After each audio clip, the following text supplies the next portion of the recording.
Rémi Braque, bonjour.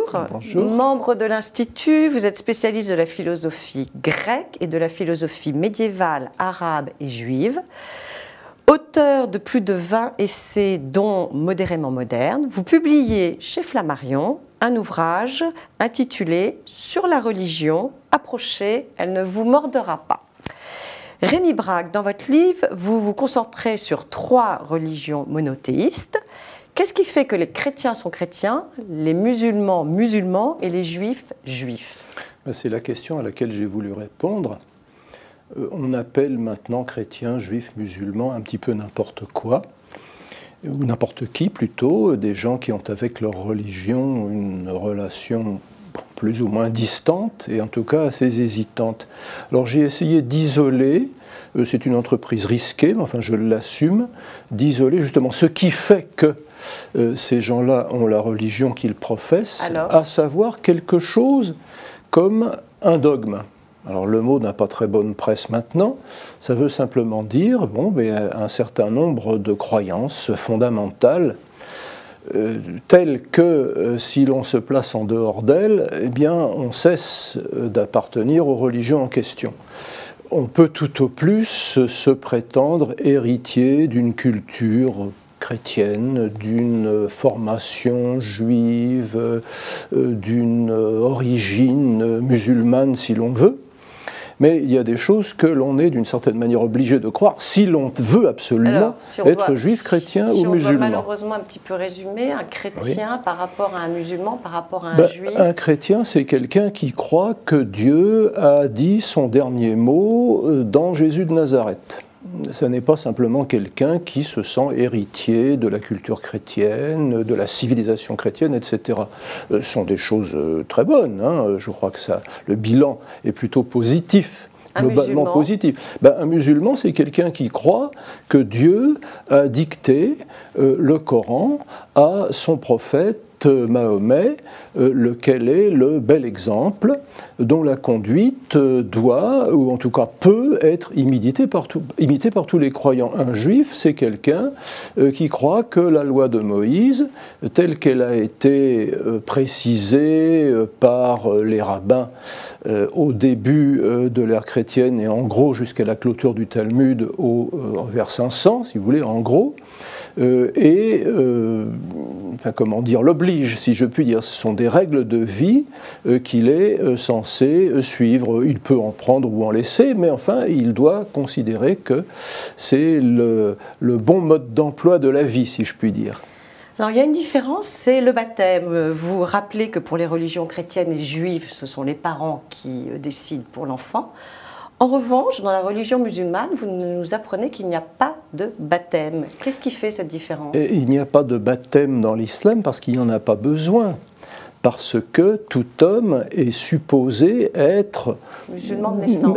Oui, même avant sa naissance, puisqu'il y a ce verset extraordinaire du Coran qui explique que Dieu a fait paraître devant lui, avant la création du monde, l'ensemble de l'humanité, pour lui poser la question « Ne suis-je pas votre Seigneur ?» À quoi la réponse a été « Mais bien sûr, oui, tout à fait ». Ce qui implique que pour l'islam, en tout cas pour la dogmatique islamique, qui est plus ou moins appropriée, comme je l'ai dit, par les musulmans concrets, tout non-musulman est objectivement une sorte d'apostat, quelqu'un qui a trahi cette religion d'origine, qui est la religion naturelle, entre guillemets, de l'humanité. Alors, ça implique que pour le christianisme, il existe un niveau auquel nous sommes hommes avant que d'être chrétiens. Nous avons à devenir chrétiens par le baptême, que nous pouvons ensuite nous approprier si nous l'avons reçu comme enfant ou rejeter. Ça c'est notre liberté. Mais cela veut dire qu'il existe un certain nombre de caractéristiques communes à tous les hommes en deçà de l'appartenance à une religion déterminée. Ce qui fait que tous les hommes sont également hommes, ont la même dignité, qu'ils appartiennent à une religion, la religion chrétienne par exemple, ou non. Alors à propos de la religion chrétienne, certains déplorent son recul en Occident, mais à l'image des autres religions, est-ce que l'homme ne peut-il pas se passer de Dieu ? Alors ça, c'est une de mes thèses fondamentales. Je prétends que non. Alors cela ne veut pas dire, bien entendu, qu'il n'existe pas des gens qui n'ont pas de religion, qu'il n'existe pas des athées. Enfin, il faudrait vraiment être très bête pour ne pas le constater. Cela ne veut pas dire non plus que l'on ne pourrait pas disons, mener une vie morale, mener une vie digne lorsque l'on ne croit pas en Dieu. L'expérience prouve le contraire. Mais cela veut dire, dans mon esprit, que la question que j'ai appelée dans un autre livre, celle de la légitimité de l'humain, ne peut pas recevoir de réponse sans un point de référence extérieur qui peut nous assurer qu'il est bon, non seulement qu'il existe des hommes actuellement, mais qu'il continue à en exister. Et donc que nous avons le droit d'appeler à l'existence les générations futures auxquelles nous ne pouvons pas demander leur avis. Bon. Pour nous, le problème de savoir si la vie vaut d'être vécue est finalement une question bête, puisque de toute façon nous sommes embarqués, nous y sommes dans vie. Donc, dire si love it or leave it, comme disent les Américains, si on n'aime pas, ben, on peut s'en aller, hein, n'est-ce pas, comme disait Sénèque quelque part, la porte est partout, la porte de sortie est partout. Quand on décide d'être parent, là, ça pose une question. Alors là, ça pose une question parce que justement, on est obligé d'introduire dans ce monde des pauvres types qui n'en peuvent mais. Et qui n'ont rien demandé. Et qui n'ont rien demandé. Et il faut, pour pouvoir faire cela, si je puis dire, en toute bonne conscience, de manière consciente et organisée, comme on disait au parti il y a des années, il faut que le monde soit bon, en son fond. Malgré les apparences, malgré le mal dont nous savons trop bien qu'il est là et qu'il lui arrive de se déchaîner. Alors malheureusement, l'actualité n'est pas toujours drôle. Terrorisme islamiste, actes antisémites, propos islamophobes, assassinat de chrétiens d'Orient.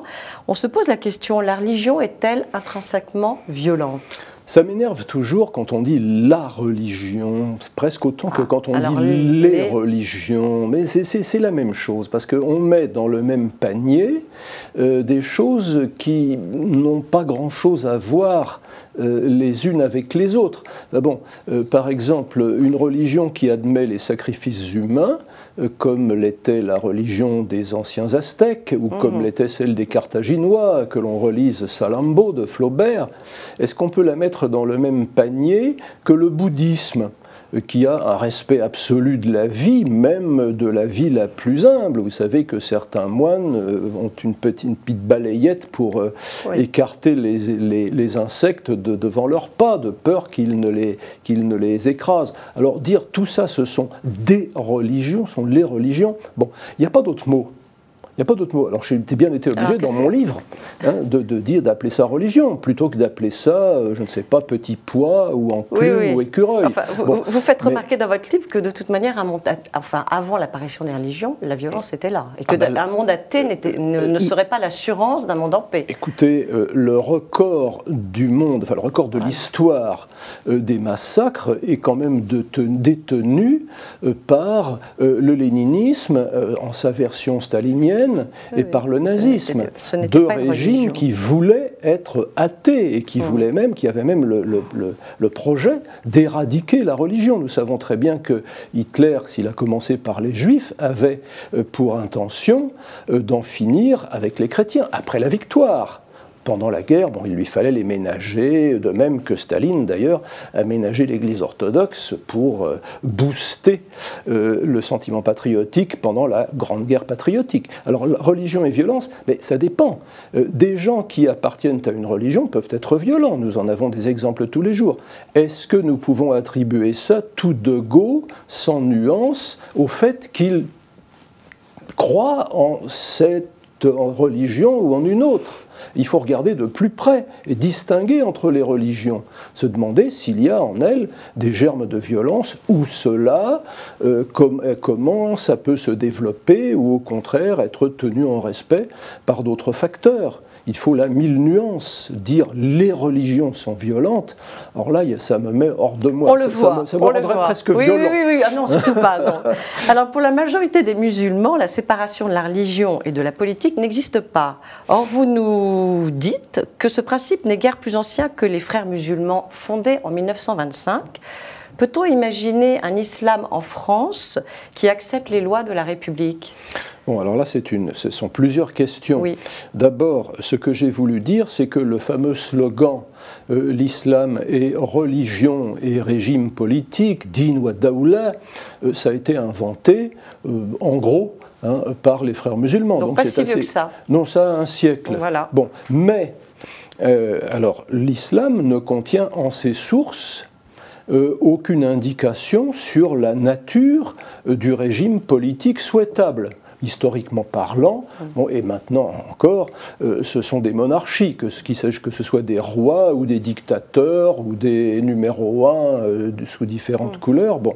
Mais il n'y a rien dans le Coran et dans le Hadith qui s'oppose à la forme démocratique ou aristocratique, je ne sais pas, pour être bien complet, de l'État. En revanche, ce qui existe pour tout musulman, c'est l'idée suivant laquelle le seul législateur légitime, c'est Dieu.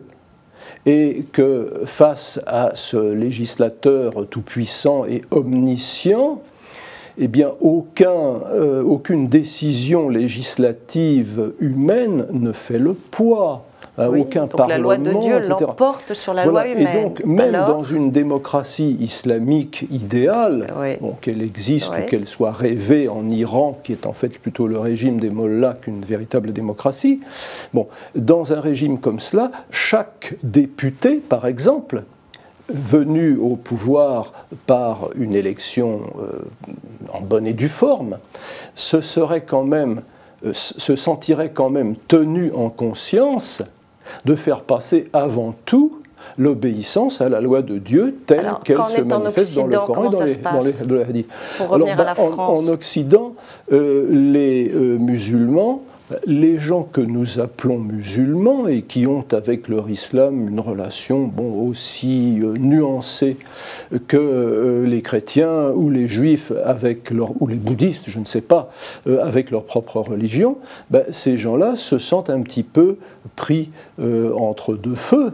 L'obéissance à la loi, alors à une forme de la charia, il y a plusieurs formes de la charia. Vous vous souvenez de cette étude de l'Institut Montaigne qui montrait quand même une part importante de musulmans qui faisaient passer la charia avant... ça prouve que ce sont de bons musulmans. Absolument. C'est la définition même de l'islam, si je puis dire. On ne peut pas leur reprocher de croire à leur religion. Mais le problème qui se pose, justement, ça n'est pas l'entrée d'une religion dans une civilisation, c'est l'entrée d'une civilisation dans une autre, puisque l'islam propose un système de civilisation clé en main, si je puis dire, enfin, un mode d'emploi de la vie, on pourrait presque traduire comme ça charia, enfin, une démarche à suivre, pour être plus étymologique, puisque ça veut dire le chemin, n'est-ce pas, la route, qui permet de savoir en toutes circonstances de la vie quel est le moyen d'obéir à Dieu, le moyen de faire la volonté de Dieu. Ma dernière question